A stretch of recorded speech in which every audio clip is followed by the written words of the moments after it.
پاکستان کی ایک اور سفارتی کامیابی، پاکستان اور بنگلہ دیش کے درمیان 6 معاہدوں کی مفاہمتی یادداشتوں پر دستخط۔ نائب وزیر اعظم و وزیر خارجہ اسحاق ڈار اور بنگلہ دیشی حکام نے دستخط کیے۔ فارن سروس اکیڈمیوں اور joint working group on trade پر معاہدے طے پا گئے۔ سفارتکاروں اور حکومتی اہلکاروں کا ویزا ختم کے IMOU پر بھی سائن کر دیے گئے۔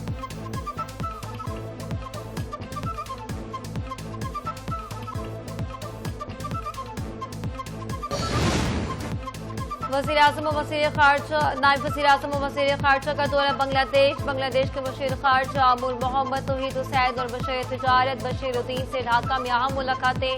دو طرفہ تعلقات کے فروغ پر اتفاق کیا گیا۔ اقتصادی تجارتی تعاون اور علاقائی مسائل پر بھی تفصیلی بات چیت ہوئی۔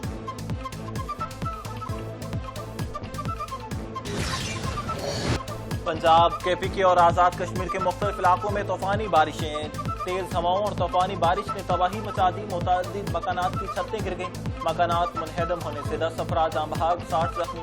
نشیب علاقے زیر آب، بجلی کے تار اور کھمبے گرنے سے بجلی کا نظام درہم برہم۔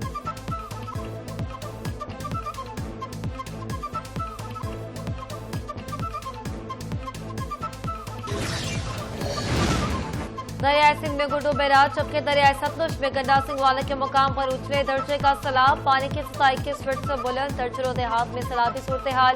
ہزاروں ایکڑ زرعی اراضی زیر آبادی، قصور میں 30 سے زائد دیہات کا زمینی رابطہ منقطع۔ خیر سلمان کی پر نچلے درجے کا سیلاب۔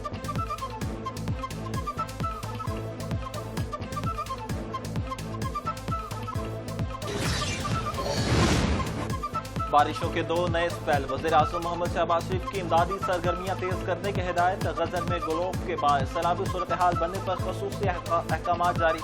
رہائشیوں کو محفوظ مقامات پر منتقل کرنے پر ریسکیو ٹیموں اور مقامی رضاکاروں کی پذیرائی کی۔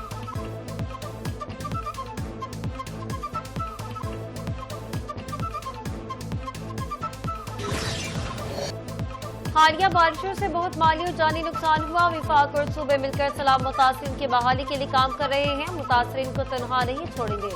وفاقی وزیر امیر مقام کا سوات میں سیلاب متاثرین سے خطاب۔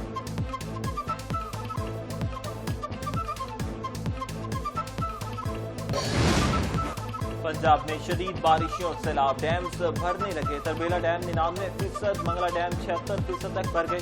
راول ڈیم کا level 1751 foot, Khanpur dam 1979 foot اور سملی ڈیم کا لیول 2313 فٹ کی حد کراس کر گیا۔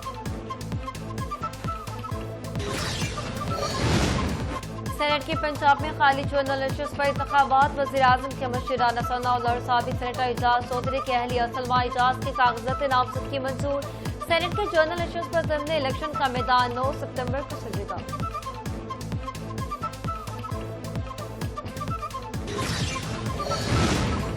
ضمن انتخابات پر نون لیگ اور پیپلز پارٹی کی سیٹ ایڈجسٹمنٹ بارے مشاورت مذاکرات کامیاب۔ دونوں جماعتوں کا مل کر ضمن الیکشن لڑنے کا فیصلہ۔ دونوں جماعتیں طے شدہ فارمولے کے تحت انتخابات میں حصہ لیں گی۔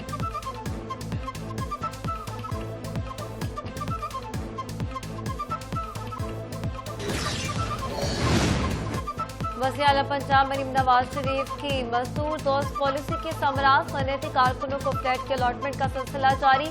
ابتدائی فیز میں ضلع لاہور اور قصور کے صنعت ورکرز کو 720 فلیٹ دیے جائیں گے۔ درخواستیں طلب کر لی گئی۔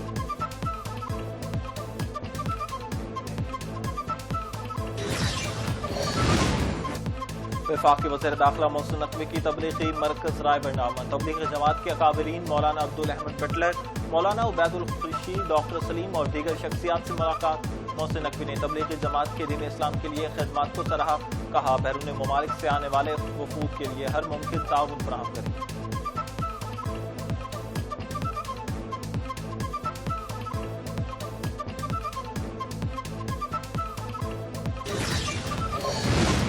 صوبائی وزیر سندھ سعید غنی کے بھائی اور چیئرمین ٹینسر ٹاؤن پر سرکاری ملازمین پر تشدد کرنے کا کیس فرحان غنی کو جوڈیشل مجسٹریٹ کی عدالت میں پیش کر دیا گیا۔